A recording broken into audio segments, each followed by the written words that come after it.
सकाळचे 5 वाजलेत. रडून रडून माझ्याकडून हाजमोलाच्या गोळ्या घेतल्या. मी गेले होते आता हॉस्पिटलमध्ये. हे काय आपल्याला अफोर्डेबल नाहीये, म्हटलं चांगलं नाहीये. जे करू नका सांगितलंय ते मी सगळं करतीये. त्याच्यामुळे आम्ही खूप सारे medicinal reasons, scientific reasons submit केले होते. झाडं लावली आहेत तशी. 16वा किंवा 17वा फ्लोर असेल आणि त्याच्यावरती ही एवढी मोठी क्रेन. राम राम हा, खूप आवडतात खेळायला. तर मित्रांनो, हे काय, भेटूयात उद्याच्या व्लॉग मध्ये. गुड मॉर्निंग मित्रांनो. तर सकाळचे 5 वाजलेत आणि पाणी ठेवलंय तापायला. माझी आंघोळ झालेली आहे. शिवचे बाबा श्रेया लवकर जाणार आहे, त्यांच्यासाठी टिफिन करायचंय. तर श्रेयाला सांडग्याची भाजी खायची होती रात्री. तर आता आपण सांडग्याची भाजी करणार आहोत, चपाती भाकरी करणार आहोत.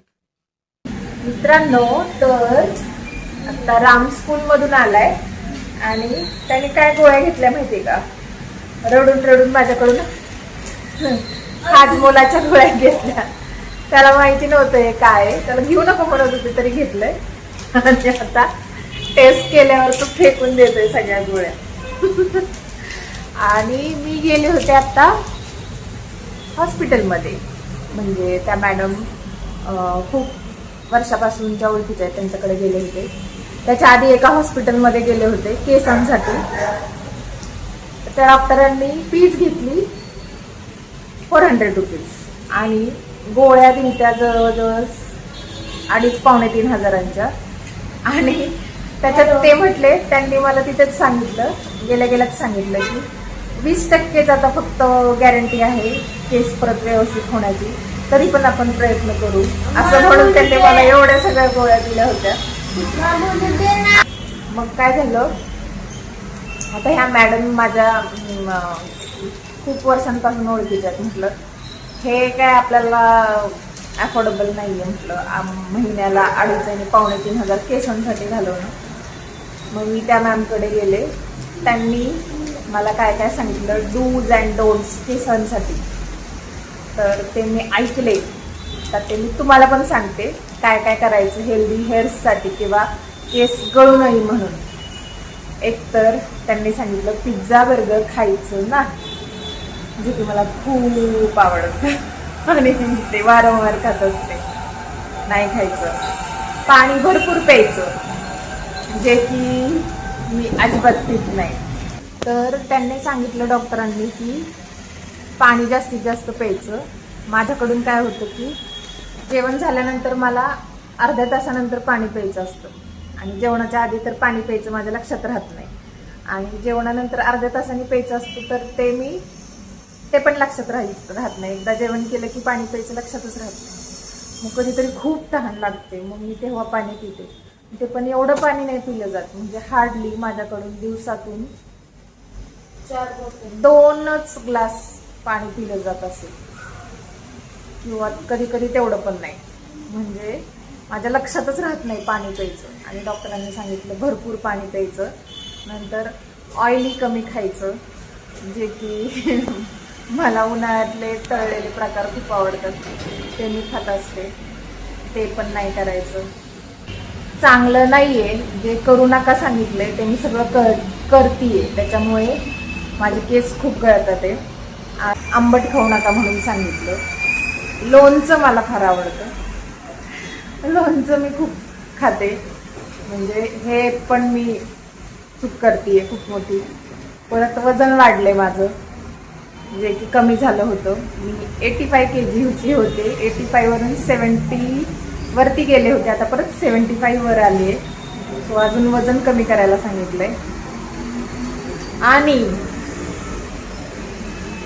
अजून असं सांगितलंय की सगळं खा पण प्रमाणात खा आणि 2च टाइम खायचं. मध्ये आधी काय सारखं खात बसायचं नाही. तर हे सगळं मला परत मी हे सगळं केलंय स्ट्रिक्टली. मला माहिती आहे कसं करायचंय, काय करायचंय. सो मला ते परत एकदा फॉलो करावं लागणार आहे केसांसाठी. आणि ऑफकोर्स त्यांनी मल्टीविटॅमिन्सच्या गोळ्या दिल्या आहेत. आणि ते त्यांनी सांगितलं की आपण सगळं अन्न आहे ना भारतामध्ये शिजवून खातो, त्याच्यामुळं बाहेरच्या देशात सगळं अन्न, बरंचसं अन्न कच्चंच खातात. आपण जिथं भाज्या शिजवतो तिथंच सगळं त्या भाज्यांमधलं जातं आणि ऑलरेडी त्याच्यामध्ये एवढे पेस्टिसाइड्स वगैरे असतात. त्याच्यामुळे जनरली पण म्हटल्या मल्टीविटॅमिन्स, कधी आयर्न, कधी कॅल्शियम, अशा ह्या मल्टीविटॅमिन्स, कधी विटॅमिन सी, कधी विटॅमिन डी, अशा मेडिसिन्स घेतच राहायच्या कंटिन्यू, असं त्या सांगत होत्या. स्किन आणि ओव्हरऑल आपल्या हेल्थसाठीच.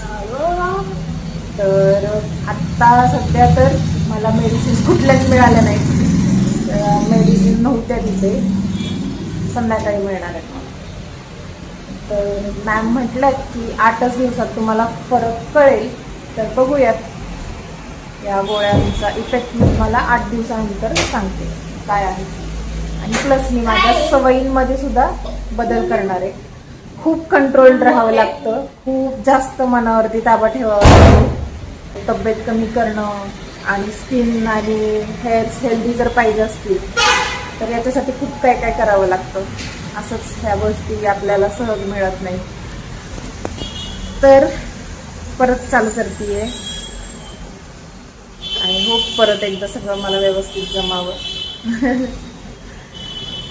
असं आहे. आणि हा शिव आलेला आहे, शिव स्कूलमधून आलेला आहे. मग काय आज सेलिब्रेशन कशाचं केलं? ते काय हातात बांधलेलं आहे म्हणजे ते तर सेलिब्रेटच केलं ना तू, म्हणून तर बांधले ना ते. काहीतरी म्हटलं असतील ना, हॅपी फ्रेंडशिप डे वगैरे. नाही, नुसतंच बांधलं. मॅम म्हणाल तेवढं सुद्धा बोलायचं का? अलाउड नाहीये का तुमच्या स्कूलमध्ये? राम, तू कुणाला दिलं हॅपी फ्रेंडशिप डे? आई आणि मुलींना सगळं कानातलं वगैरे घालून देतात, पोरांना घालून देत नाही. आज परत म्हणाले कडं घालायचं नाही. मी मॅम म्हणालो इज दिस रिअल और फेक? मी म्हणालो फेक आहे. का? मला वाटलं हा हे रिअल आहे. तर मॅम म्हणतात सारखे मला का घालतो सांगायचं ना रिअल आहे आणि already we have take permission from ma'am. आता ते जुने कोऑर्डिनेटर होते, आता नवीन कोऑर्डिनेटर घेऊन लागले. आम्ही खूप सारे medicinal reasons, scientific reasons submit केले होते. मी रिटर्न फॉर्म दिला होता. मी त्याच्या हातामध्ये चांदीचं कडं घातले उजव्या हातामध्ये. आणि आधीच्या कोऑर्डिनेटर्स ज्या होत्या प्रायमरीच्या, त्यांनी परमिशन दिली होती त्याला की हा ठीक आहे तू घाल म्हणून. आणि आता सेकंडरीच्या मॅम त्याला वारंवार म्हणतात की काढून टाक कडं. त्यांना सांगितले, आधीच्या मॅमनी परमिशन दिली आहे, तरी पण त्याला ते अलाउड करत नाहीये. तर आता मी परत एकदा मॅमला प्रिन्सिपल पाहिजे, मला प्रिन्सिपल लेटर देणार आहे. प्रिन्सिपलला मॅमला पण देणार आहे, कोऑर्डिनेटर मॅमला पण देणार आहे की हे घालण्याची आम्हाला परमिशन हवी आहे. त्याचे खूप सारे मेडिसिनल रिझन पण आहेत आणि सायंटिफिक रिझन पण आहेत आणि भरपूर त्याचे खूप चांगले फायदे चांदीचं कडं हातात घालण्याचे. ते मी सांगेल तुम्हाला एखाद दिवशी. तर आता हे शिवसाठी करायचे, मग शिव हॅपी होईल. शिव म्हणतो की मुलींना सगळी परमिशन देतात आणि मुलींना म्हणतात की ती संस्कृती आहे म्हणून त्यांचं चालतं. आणि तो मग त्याच्यामुळे चिडत असतो मुलींवरती, त्यांना सगळ्या गोष्टीला सूट असते, आम्हाला काहीच नसते असे.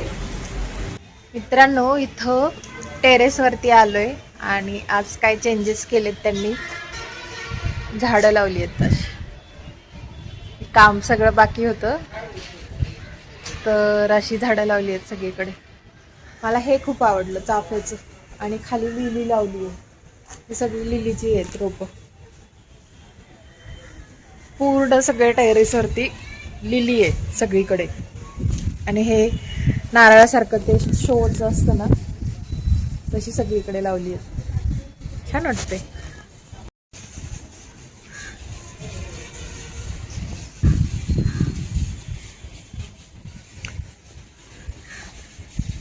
असं. आणि हे मागच्या वेळी मी दाखवलं होतं तुम्हाला. इथं लुडो केलंय, इकडे चेसचे 2 केलेत, आणि इकडं स्नेक अँड लॅडर्स.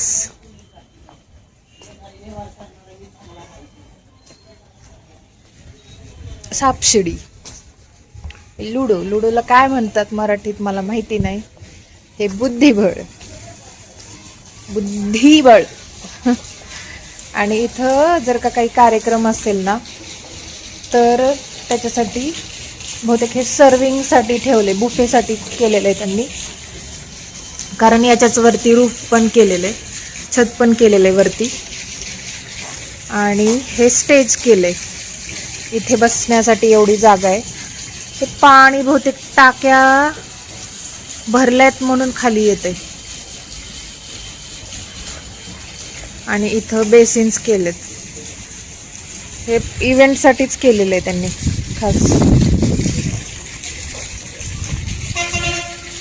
हे पाणी येतंय, मी इकडून जाते, कुठून जरी गेलं तरी पाणी असणारच आहे.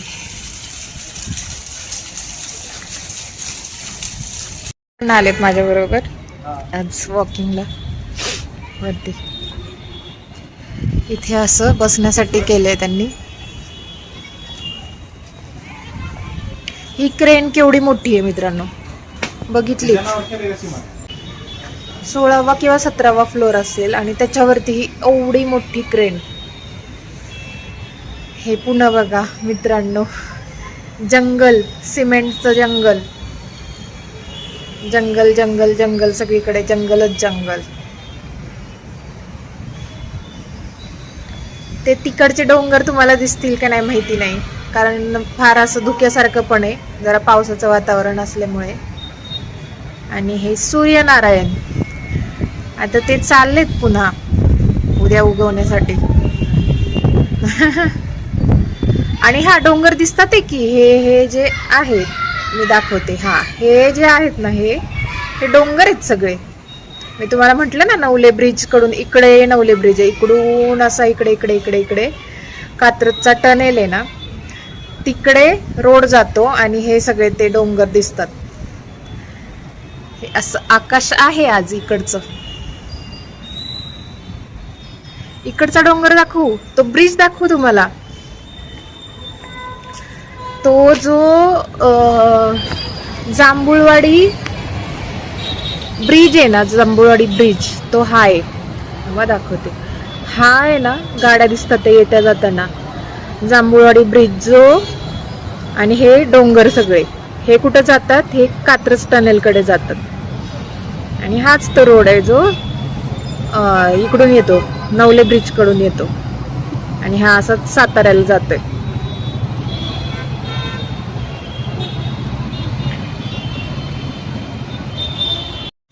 हे चालायचं सोडून बसलेत आपले गप्पा मारत. फोन आला.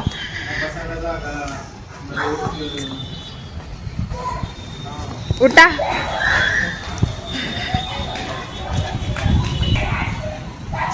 उठले परत.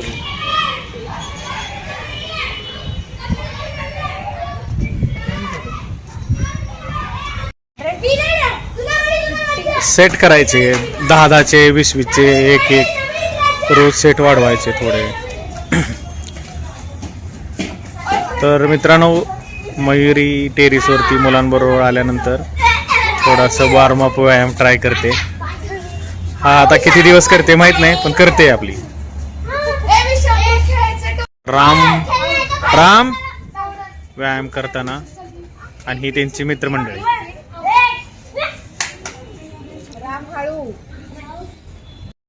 हॅलो, कसा आहात? तर आता आई स्वयंपाक करती. इथं राम ब्लॉक्स खेळत बसलाय. खूप आवडतात खेळायला. तर आत्ता सगळ्यांची जेवणं झाली आहेत. 8:45 वाजलेत, म्हणजे जेवण होऊन बराच वेळ झालाय, पण आता 8:45 वाजलेत आणि मुलांचा अभ्यास घ्यायचा आहे आता. तर मी आता अभ्यास घेते. आणि सांगायचं राहिलं, ज्या मेडिसिन्स मिळाल्या नव्हत्या दुपारच्या त्या मला मिळाल्या केसांसाठीच्या. आता मी 8 दिवसांनी तुम्हाला परत सांगते काय कमी होतंय की नाही. केस गळती आणि तसंच डाएटमध्ये चेंजेस पण चालू केलेले आहेत. तर बघूयात काय फरक पडतोय. मला फरक पडल्यावरती मी सगळं डाएट तुम्हाला तर शेअर करेलच. शिव बघायचा. शिव प्रोजेक्ट करत बसलोय कसला प्रोजेक्ट? मॅथचा सिमेट्री. शिव त्याचा तो अभ्यास करतोय. मी आहे बसले इथे. रामला आता बोलवून आणायचे, तो काही येत नाहीये. डुग्गू इथं बसलाय. तर भेटूयात. हा हे दाखवायचं होतं. हे ड्रॉइंग साठी, हे ड्रॉइंग काय साठी हे? इलेक्ट्रिकल इरेजर आहे ड्रॉइंग साठी. आता बघू. तर मित्रांनो हे काय इरेजर माहितीये कसा असतो? हा इरेजर इलेक्ट्रिक इरेजर. ड्रॉइंग साठी आणलं होतं मी, डिटेल साठी. असा विचार तरी केला असेल का कोणी की असं पण काहीतरी असतं? म्हणजे मी तर नाही नव्हता केला विचार. तर हा इलेक्ट्रिकल इरेजर शिवनी आणलाय. कशासाठी तर म्हणे ड्रॉइंग साठी लागतो. आणि खरंच ते खूप उपयोगाचा आहे. हा कितीला आहे? हा 160 ला आहे इरेजर इलेक्ट्रिकल.